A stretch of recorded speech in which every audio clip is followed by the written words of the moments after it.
అశ్రేష్ట గ్రంథములో చోట చూసిన ఆదరణయున్నది సుఖాదుఃఖములో మాధనమున్నది శ్వాసము ధ్యానించుడి శ్వాసము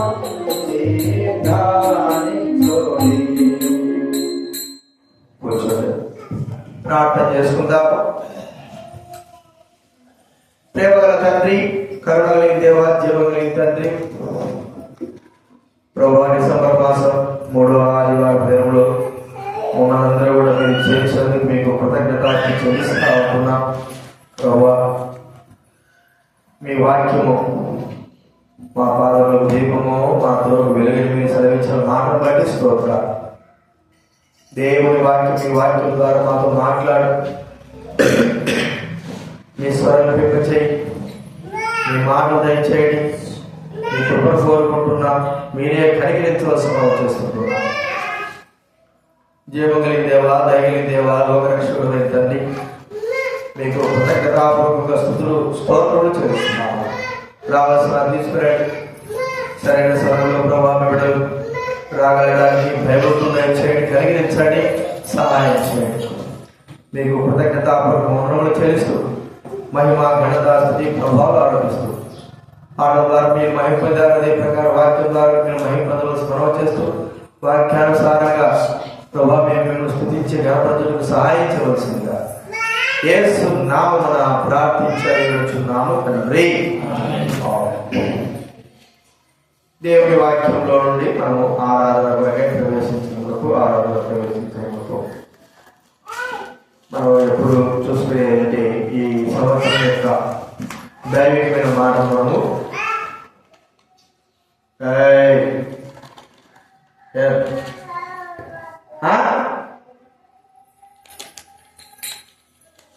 99వ కీర్తన గ్రంథం 3వ వచనము 5వ వచనం మనం అందరూ కూడా కలిసి చదువుకుందాం.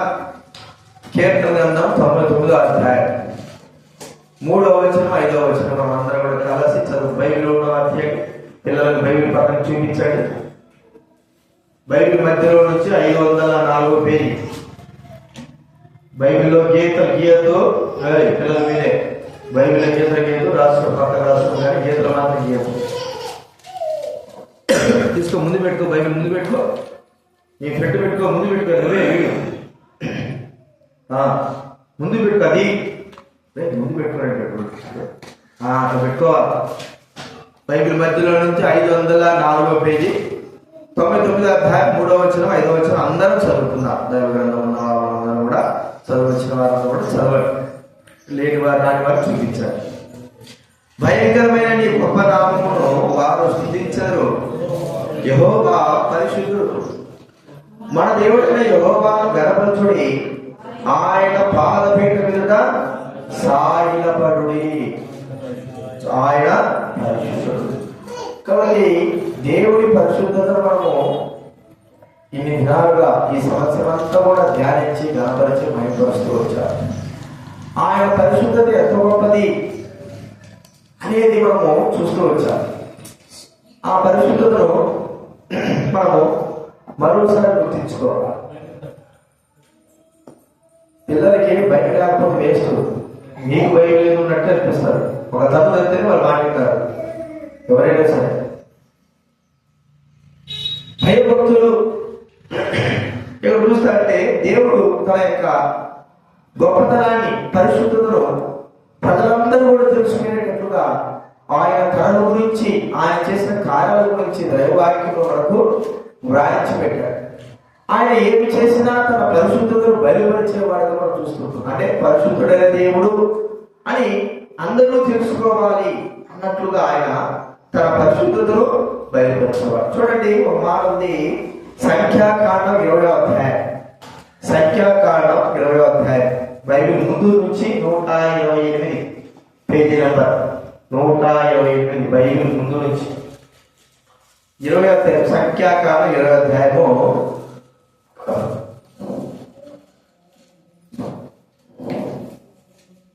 10 12వ వచనం అందరం చదువుతాం.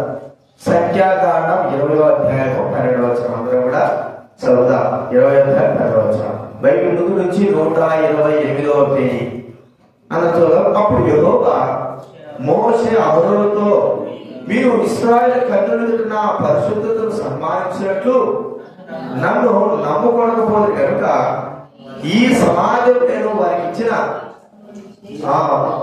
వారికి ఇచ్చిన దేశంలోనికి మీరు తోడుకి పోరని చెప్పాను. నన్ను పరిశుద్ధపరచుకుందనే మాట తక్కువ. అవి మెరీబా జలవలబడెను. ఏదనగా ఇశ్రాయేలీయులు యెహోవాతో వాదించినప్పుడు ఆయన వారి మధ్యలో తను పరిశుద్ధపరచుకొనెను. తను ఏం చేశాడంటే పరిశుద్ధపరచుకున్నాడు. ఎందుకు? దేవుడి నామం గొప్పది. మానవులైన వారు ఎన్నో విధాలుగా ఎన్నో రీతులుగా ఆయన పరిశుద్ధ నామమును తెలుసుకోలేకపోయారు. ఆయన గొప్పతనాన్ని గ్రహించలేకపోయారు. ఆయన గొప్ప విషయాలు మరి చూడలేకపోతూ వచ్చారు. అయితే ఇశ్రాయేలు మధ్య దేవుడు ఆయన తన పరిశుద్ధతను, తన మహిమను, తన ఘనతను కనుపరిచిన వాడుగా మనం చూస్తా ఉంటున్నాం. అంత గొప్ప దేవుడు మన ప్రభువైన దేవుడు. కాబట్టి ఆ పరిశుద్ధతను ఎలాగైన కనపరిచాడు. పరిశుద్ధుడైన దేవుడు సర్వలోకములకు ఆయన దేవుడిని ఎలాగైన తను మరి బయలుపరుచుకున్నాడు. మనకు చూస్తే మొట్టమొదటి మనం చూస్తే ఐగుప్తు దేశంలో దేవుడు మరి 10 తెగులను అక్కడ మరి వారికి అనుగ్రహించి వారికి చూపించాడు. దేవుడు ఎంత గొప్పవాడు. ప్రతి తెగులు కూడా మరి నీళ్లు రక్తంగా మారడం మొదలుకొని చివరికి మొదటి కుమారుడు, జ్యేష్ఠ కుమారుడు ఆ యొక్క దేశంలో చనిపోవడం మొదలుకొని అంతటి వరకు కూడా దేవుడి యొక్క పరిశుద్ధతను మనం అక్కడ చూపుతుంటున్నాం. దేవుడి యొక్క గొప్పతనాన్ని మనం చూస్తుంటున్నాం. దేవుడి యొక్క పరిశుద్ధుడే ఈయన మించిన వారు లేరు, ఈయనకు మించినటువంటి గొప్ప వ్యక్తి ఎవరు లేరు అని తనను తాను బయలుపరుచుకున్నటువంటి వ్యక్తిని మనం చూస్తూ ఉంటున్నాం. ప్రియమైన వారందరా, దేవుడు ఇశ్రాయేలు పక్షాన మరి ఆయన పరిశుద్ధతను బయలుపరచుకోవడమే కాదు, ఐగుప్తుని ఎదుట ఆయన గొప్పతనాన్ని బయలుపరచుకోవడమే కాదు, కానీ మన ఎదుట కూడా తన యొక్క గొప్పతనాన్ని ఆయన బయలుపరుచుకున్న వాడుగా చూస్తా ఉన్నాం. ఎంత గొప్పవాడండి! మన ఎదుట ఆయన తన గొప్పతనము ఏమై ఉన్నది. ఐగుప్తు దేశంలో మరి మనం చూస్తా ఉంటే మరి ఎన్నో పరిస్థితులను రప్పించిన దేవుడు ప్రతి విషయంలో కూడా ఆయన తన యొక్క గొప్పతనాన్ని బయలుపరుస్తూ ఆయన నెరవేరుస్తూ వచ్చాడు. ఐగుప్తులందరూ కూడా భయభీతులు చెందుతూ వచ్చాడు. ఇంత గొప్ప దేవుడు మరి బయట ఇంత గొప్ప దేవుడు ఇంత గొప్ప దేవుడు వచ్చి ఉన్నాడు. ఆయన గొప్ప కార్యం చేస్తున్నాడు అని మనం ఇక్కడ చూస్తున్నాం. ఇంత గొప్ప దేవుడు. ప్రియమైన వార్తగా ఈరోజు మనకు ఒకసారి జ్ఞాపకం చేసుకున్నాం. దేవుడు తన పరిశుద్ధతను మరి ఏ విధం చేతనైనా ప్రజలు చూడాలి. ఆయన గొప్పతనాన్ని ఏ విధం చేతనైనా ప్రజలు చూడాలి. మనం గుర్తిస్తే అంత గొప్పతనాన్ని, ఆయన గొప్ప మహిమను, గొప్ప విషయాన్ని, గొప్ప ప్రభావాన్ని ఐగుప్తీయులకు చూపించాడు. ఆయన ఐగుప్తీయులకు ఉండేవారు మేమే దేవుడు అంటే ఆ రోజు ఆ రాజు, ఆ ఫరో రాజు వారికే ఆ ఫరో రాజు ఆ ప్రజలకి దేవుడుగా భావించుకునేవారు. అంటే రాజు కాబట్టి ప్రియమైన వారు వారిని పూజించేవారు. ఇది మనం చూసుకుంటున్నాం. ఇశ్రాయేలీయులు ఆ ప్రాంతంలో దాసులుగా ఉన్నప్పుడు మరి నిజమైన ప్రభు ఇశ్రాయేలు దేవుడు యెహోవా దేవుడు అని ఐగుప్తు రాజు మొదలుకొని మరి చెరసాల వ్యక్తి యొక్క మొదలుకొని అందరూ కూడా గ్రహించేటట్లుగా తన పరిశుద్ధతను ఆయన మరి అందరికీ చూపించిన వారుగా చూస్తా ఉంటున్నాం. ప్రియమైన వారుగా ఆయన ఎదుట, ఆయన పరిశుద్ధత ఎదుట ఐగుప్తు యొక్క మహిమ ఎంత మాత్రమో కనబడలేదు.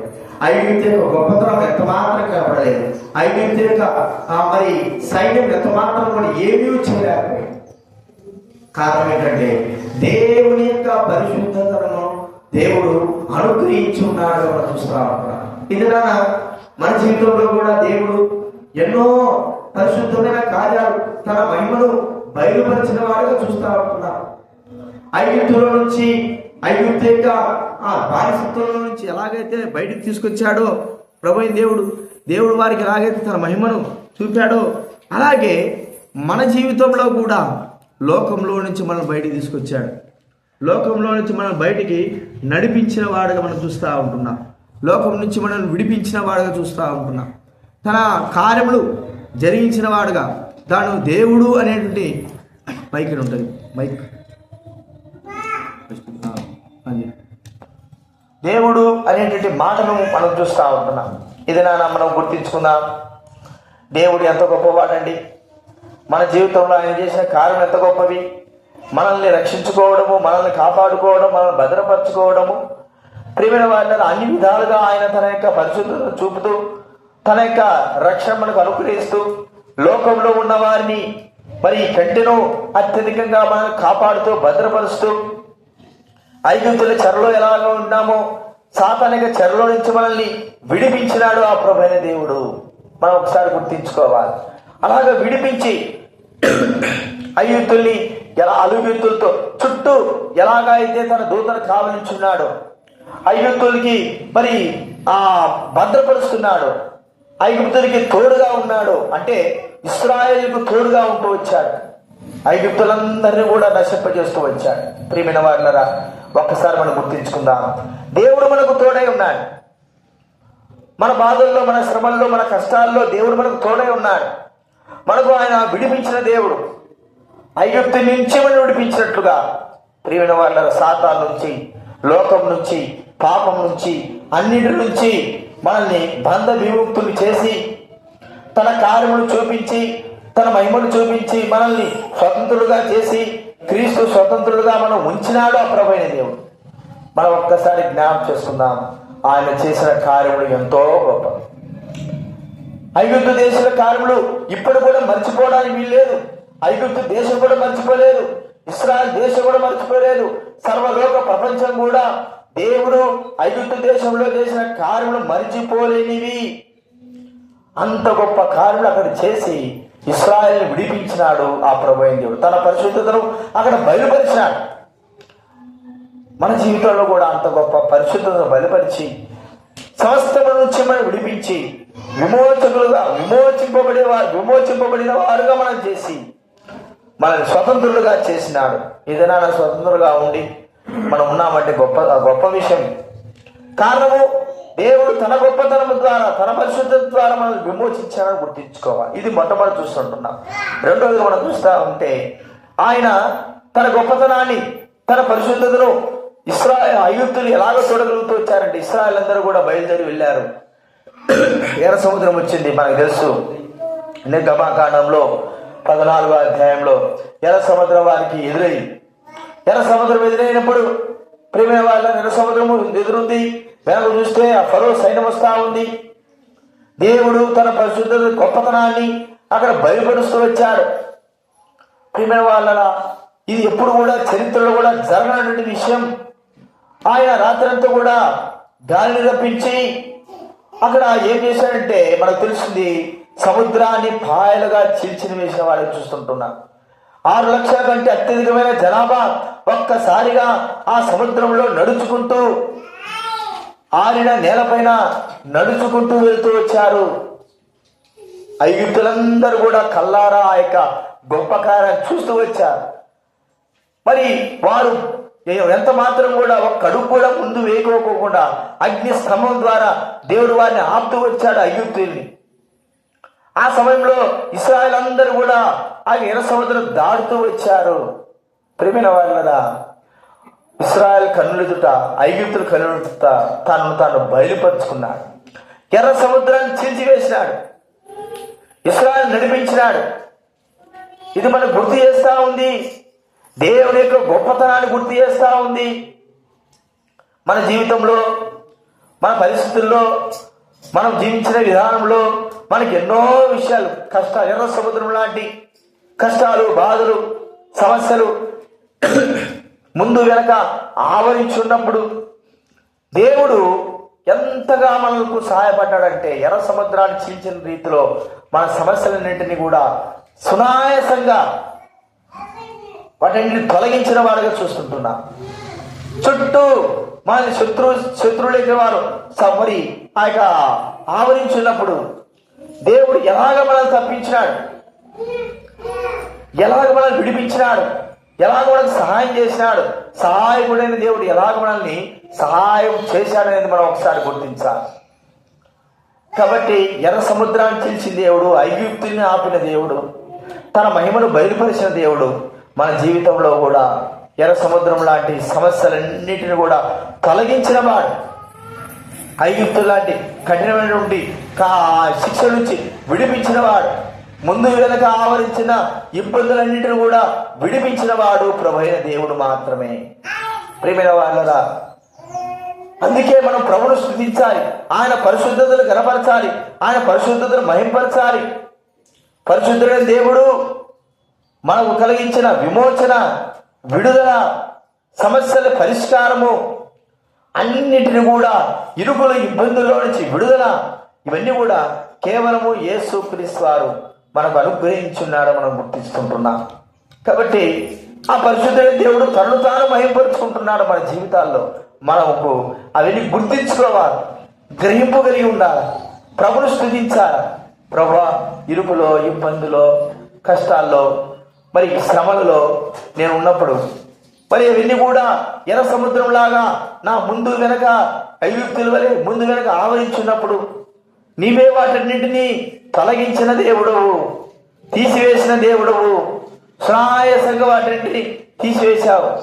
ఎర్ర సముద్రం దాటడము ఇశ్రాయేలుకు అసంభవం, ఐగుప్తులు జయించడం ఇశ్రాయేలుకు అసంభవం.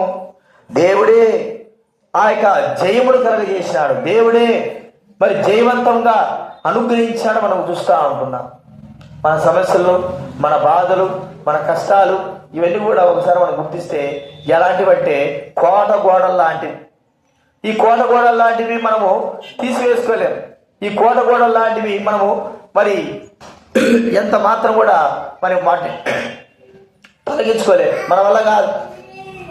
దేవుడే వాటిని తొలగించేవాడు. కోట గోడలు మనం చూస్తా అంటే ఎరుకో కోట గోడల్లో మనం చూసినాం.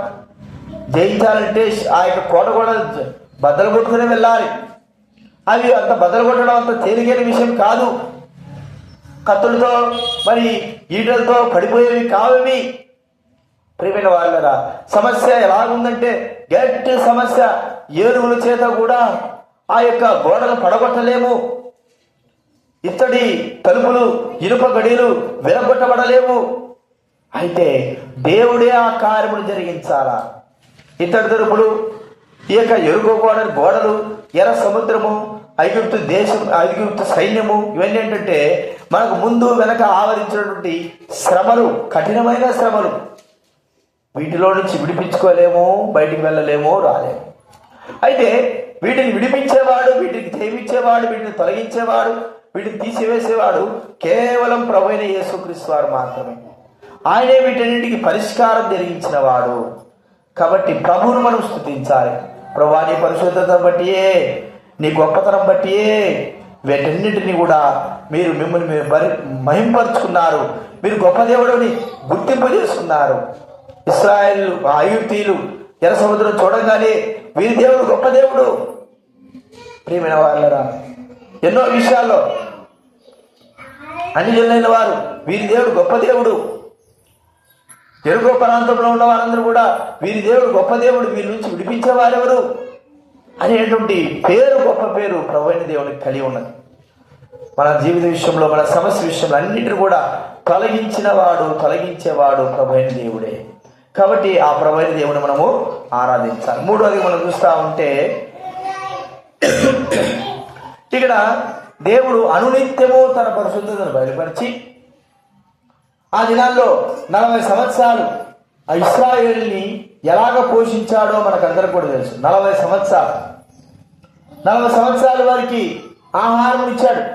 40 సంవత్సరాలు వారికి ఆ మరి దాహానికి నీళ్ళు ఇచ్చాడు. 40 సంవత్సరాలు వారి యొక్క చెప్పులు మరి అరిగిపోలేదు. 40 సంవత్సరాలు వారు వేసుకున్నటువంటి బట్టలు పాతిగిలిపోలేదు. 40 సంవత్సరాలు వారు మరి పొయ్యి పెట్టుకోకుండానే భోజనం చేస్తూ వచ్చారు. 40 సంవత్సరాలు వారికి ఎటువంటి కొరత లేకుండా దేవుడు చేస్తూ వచ్చాడు. 40 సంవత్సరాలు అంటే దేవుడి యొక్క గొప్పతనము, దేవుడి యొక్క మహిమ ఎంత గొప్పదో మనం ఒకసారి గుర్తించాలి. దేవుడి యొక్క మహిమ, దేవుడి గొప్పతనం. కాబట్టి గుర్తించుకుందాం. ఆయన గొప్పతనము ఎంతటిది. ఆయన గొప్పతనం ఎంతటిది అనేది మనం ఒకసారి ఆలోచిస్తే, ప్రియమైన వాళ్ళరా, 40 సంవత్సరాలు 6 లక్షల కంటే ఎక్కువైన జనాభాను పోషించాడు ప్రభు దేవుడు. పోషించి వారిని కాపాడుతూ వచ్చాడు. ఇది మన జీవితంలో ఒకసారి గుర్తించుకుంటే, దేవుడు పరిశుద్ధుడిని ఆయన బయలుపరుచుకుంటున్నాడు. మన జీవితంలో ఎన్నో దినాలుగా మన విషయంలో కూడా మనం పోషించినాడు, మనం కాపాడినాడు, మనకు దాహం ఇచ్చినాడు, మన సమస్యలు తీర్చినాడు, మన అవసరాలు తీర్చినాడు.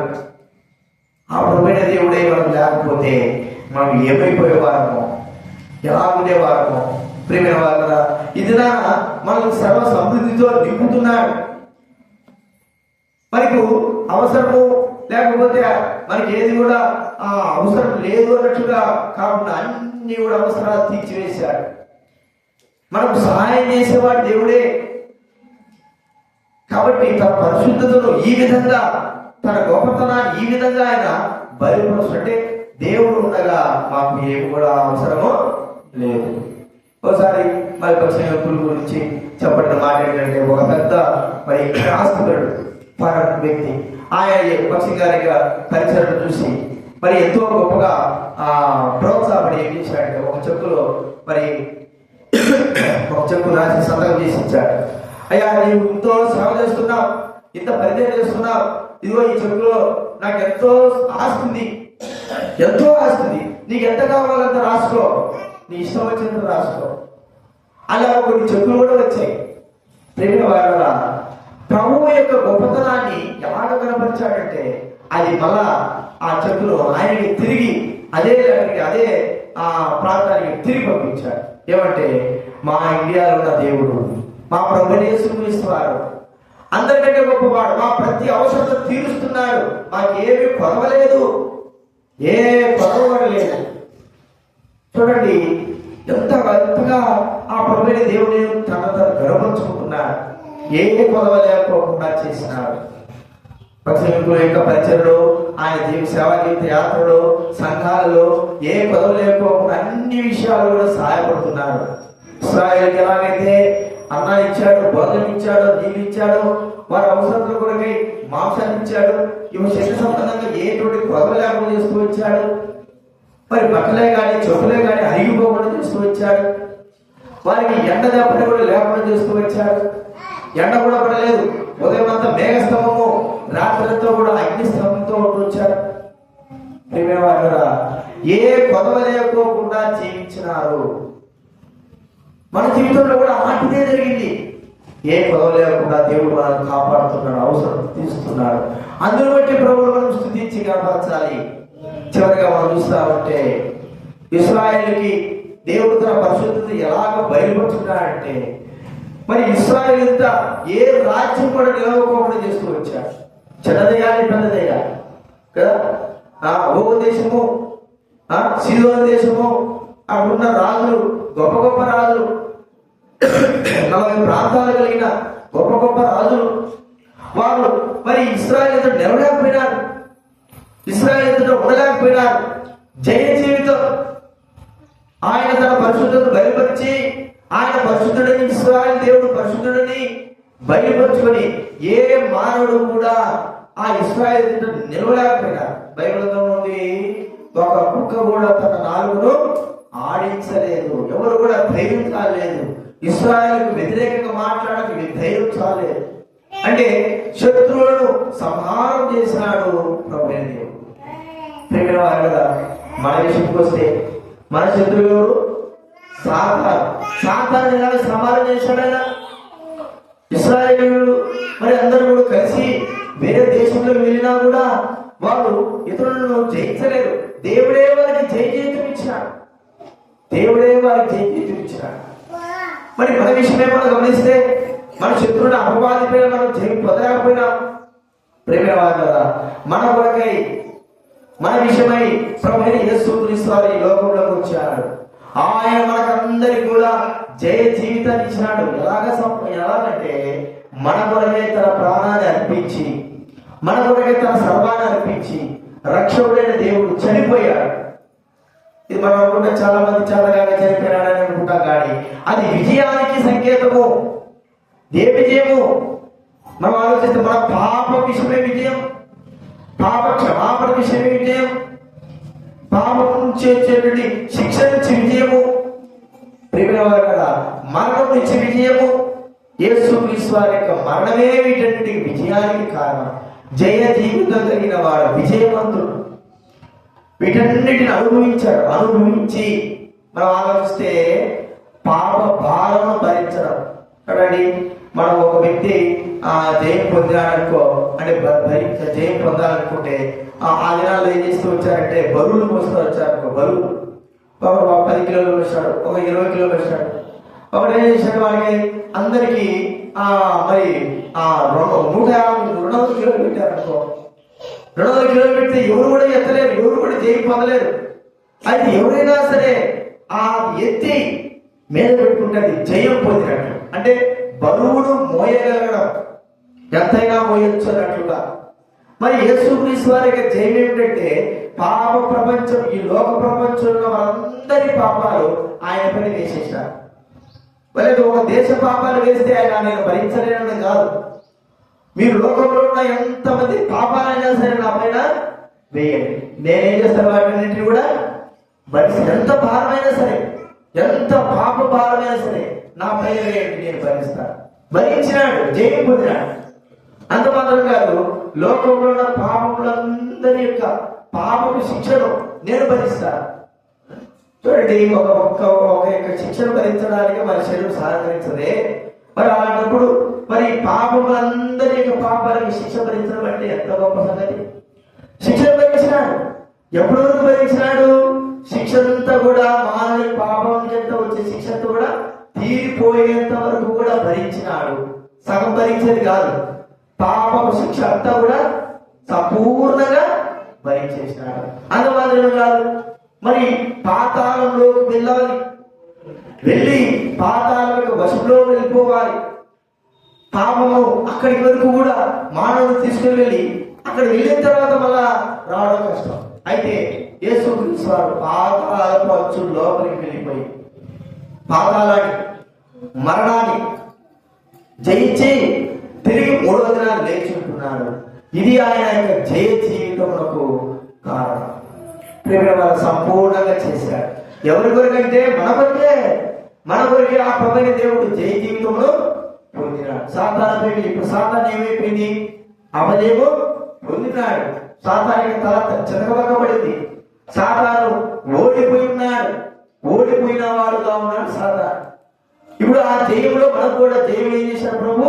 అత్యధికమైన విజయం మనకు అని. చూడండి, రోమా రాసిన పత్రిక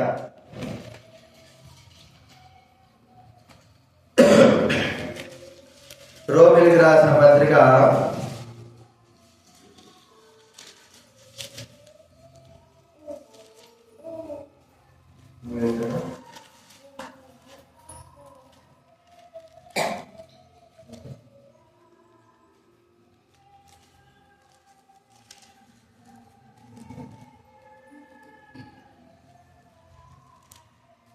8 అత్యధిక విజయం. రోమా 8 చదవండి. 8వ అధ్యాయము 37. 8వ అధ్యాయం 37 రోమా రాసిన పత్రిక 8వ అధ్యాయం 37 చదవండి. అయినను మనల్ని ప్రేమించిన వారి ద్వారా మనము వీటన్నిటిలో అత్యధిక విజయం పొందుతున్నాము. అదే 1 రాసిన పత్రిక 15వ అధ్యాయం 57వ వచనంలో 57వ వచనం, 1 కొరింథీ 15వ అధ్యాయం 57వ వచనం. అయినను మన ప్రభువైన యేసుక్రీస్తు మూలంగా మనకు జయము అనుగ్రహించుతున్న దేవునికి స్తోత్రములు. జయము యేసుక్రీస్తు ద్వారా జయం అనుగ్రహింపబడడం మనం చూస్తా ఉన్నాం. కాబట్టి ప్రియమైన వాళ్ళ ఈ యొక్క ఉదయకాల సమయంలో ప్రభు యొక్క గొప్పతనాన్ని, ప్రభు యొక్క ఘనతను మరి ఇశ్రాయేలు ఎదుటను ఐగుప్తుల ఎదుటను దేవుడు చూపించిన రీతిలో మన విషయంలో కూడా తన గొప్పతనాన్ని, మహిమను మన కొరకు ఆయన చూపించాడు. ఐగుప్తు దేశంలో 10 అద్భుతాలు చేశాడు. అన్ని అద్భుతాలు చేసి వారందరూ కూడా విమోచించాడు. ఎర్ర సమయం ఎదుట ఆయన తన నామాన్ని బయలుపరుచుకున్నాడు. దేవుడు గొప్పవాడని ఎగితులు చూసేటట్లుగా, ఇశ్రాయేలు చూసేటట్లుగా ఆయన తను గొప్పపరుచుకున్నాడు. 6 లక్షల కంటే అత్యధికమైనటువంటి జనాభా, సుమారు 40 సంవత్సరాలు వారు ఒక పొయ్యి పెట్టుకోకుండా, మరి అన్నం చేసుకోకుండా వారిని పోషిస్తూ వచ్చాడు. వారికి దాహం ఇస్తూ వచ్చాడు. వారి కాళ్ళ చెప్పులు మరి అరిగిపోలేదు. ప్రియమైన వారలారా, వారి యొక్క బట్టలు పాతగిలిపోలేదు. ఎంత గొప్ప దేవుడు, ఎంతగా తన పరిశుద్ధతను బయలుపరుస్తున్నాడు. చివరికి శత్రువులను కూడా ఆయనే జయించాడు. మన శత్రువైన సాతాను నుంచి మనం విడిపించాడు, పాపం నుంచి విడిపించాడు. తన రక్తం ఇచ్చి, తన స్వరక్తం ఇచ్చి మనందరినీ కూడా విజయవంతులుగా చేసినాడు. రక్షణ మనకు అనుగ్రహించి విజయవంతులుగా మనకు అనుగ్రహించున్నాడు. మనం చూస్తా ఉంటున్నాం. కాబట్టి గుర్తించుకుందాం ఈ 4 విషయాలు. దేవుడు తన పరిశుద్ధతను బయలుపరిచి ఈ 4 విషయాలుగా ఆయన తన మహిమను తెచ్చుకున్నాడు. ఆత్మ సంబంధంగా మన జీవితంలో జరిగిన కార్యము కూడా లోకం నుంచి, పాపం నుంచి, శాపం నుంచి విడిపించి మనల్ని కాపాడిన దేవుడుగా చూస్తుంటున్నాం. ఎర్ర సముద్రాన్ని చీల్చివేసిన దేవుడుగా, సమస్యలను, కష్టాలను, బాధలను తీసివేసిన దేవుడుగా చూస్తుంటున్నాం. మన ప్రతి అవసరం తీర్చి, మా ప్రతి అవసరం ఇచ్చి ఎలాగ ఇశ్రాయేలుకు ఆహారం ఇచ్చిన అలాగా మనల్ని మరి భద్రపరుస్తూ ఆకలి తీరుస్తూ వచ్చిన దేవుడు చూస్తుంటున్నాం. మన శత్రువును జయించిన దేవుడు, శత్రువుని సాతాను జయించిన దేవుడు ఆయన మాత్రం. వీటన్నిటిలో అత్యధిక విజయం ఇచ్చి తన పరిశుద్ధతను బయలుపరిచి తనతో మనం మహిమపరుచుకున్నాడు. కాబట్టి మనం అప్పుడప్పుడే దేవుడిని ఆరాధించి గణపడతాం. విషయాలు జ్ఞాపడుకుందాం. ఆరాధనలో ప్రవేశిద్దాం. లేచినప్పుడు ఒక పాట పాడుకుందాం.